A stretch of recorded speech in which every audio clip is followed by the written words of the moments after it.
അപകടം ഉണ്ടാകാത്ത രീതിയിൽ വെടിക്കെട്ട് നടത്താൻ സാധിക്കുമെങ്കിൽ മാത്രമേ വെടിക്കെട്ട് അനുവദിക്കാവൂ. സ്വാഭാവികമായ ഒരു മനുഷ്യനിർമ്മിത അപകടം കൂടിയാണ്. നേരത്തെയും സമാനമായ വിഷയങ്ങളിൽ ഇടപെട്ടിട്ടുള്ളതാണ് താങ്കൾ. അപ്പോൾ ഒരു കൃത്യമായ ഒരു നിയന്ത്രണം കൊണ്ടുവരിക എന്നതിലുള്ള ഒരു ശുപാർശ നൽകാൻ കമ്മീഷൻ തീർച്ചയായിട്ടും ഒരു കാരണവശാലും അപകടം ഉണ്ടാകാത്ത രീതിയിൽ വെടിക്കെട്ട് നടത്താൻ സാധിക്കുമെങ്കിൽ മാത്രമേ വെടിക്കെട്ട് അനുവദിക്കാവൂ. അപകടരഹിതമായിട്ട് വെടിക്കെട്ട് നടത്താമെന്നുള്ളതിന് നമുക്ക് തെളിവുണ്ട്.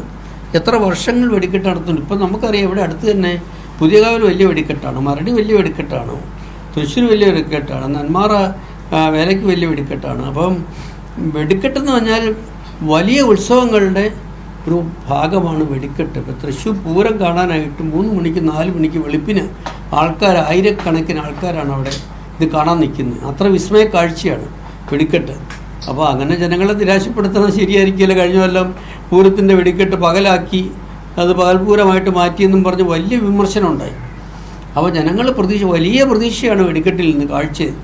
അത് എല്ലാം അവരെ നിരാശപ്പെടുത്തി കഴിഞ്ഞ കൊല്ലം. അപ്പോൾ അതുകൊണ്ട് പൂരത്തിന് വെടിക്കെട്ട് വേണ്ട എന്ന് ഇപ്പോഴും അവർ സ്ഥിരമായിട്ടൊരു തീരുമാനം എടുത്ത ലക്ഷണം ഇല്ല. കാരണം ഇപ്പം തന്നെ അവർ വെടിക്കെട്ടില്ലാതെ പൂരം നടത്താൻ മന്ത്രി ലെവൽ ചർച്ച നടത്തി. മന്ത്രിമാരുടെ പേഴ്സുവേഷനിൽ ഈ സാഹചര്യത്തിൽ വെടിക്കെട്ട് വേണ്ടെന്നായിരിക്കും ഒരുപക്ഷെ തീരുമാനിച്ചത്. ഇപ്പോൾ തൃശ്ശൂർ പൂരത്തിന് വെടിക്കെട്ടിന് വേണ്ട, ഇതുപോലെ ഒരു ദുരന്തം ഉണ്ടായപ്പോൾ അത് പാഠമാക്കി ഇനി വെടിക്കെട്ട് വേണ്ടെന്ന് വയ്ക്കാൻ ആ 2 ദിവസങ്ങൾക്ക് സാധിക്കും. ആർക്കും അവരെ നിർബന്ധിക്കാൻ നോക്കിയില്ല. അതങ്ങനത്തെ സ്വതന്ത്ര ദിവസങ്ങളാണ്. പക്ഷേ അവരങ്ങനെ തീരുമാനിച്ച ലക്ഷണമില്ല.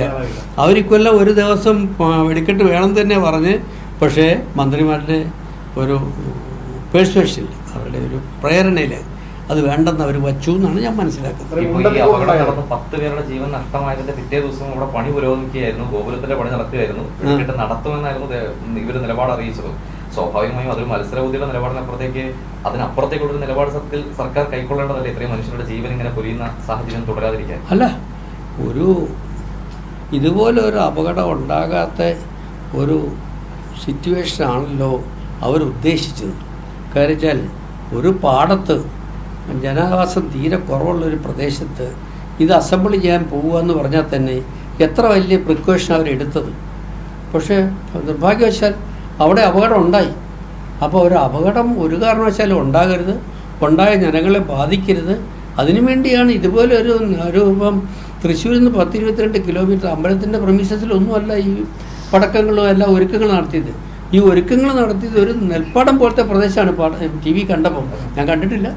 അപ്പം എന്തെല്ലാം മുൻകരുതലുകൾ എടുക്കണം. അതുപോലെ വേറൊരു ദിവസം ഇതുപോലെ തന്നെ ഇതിപ്പം തിരുവമ്പാടിയുടെ ആണ് അപകടം ഉണ്ടായത്. പാറമേക്കാവ് ഇതുപോലെ തന്നെ തയ്യാറെടുപ്പുകൾ നടത്തി.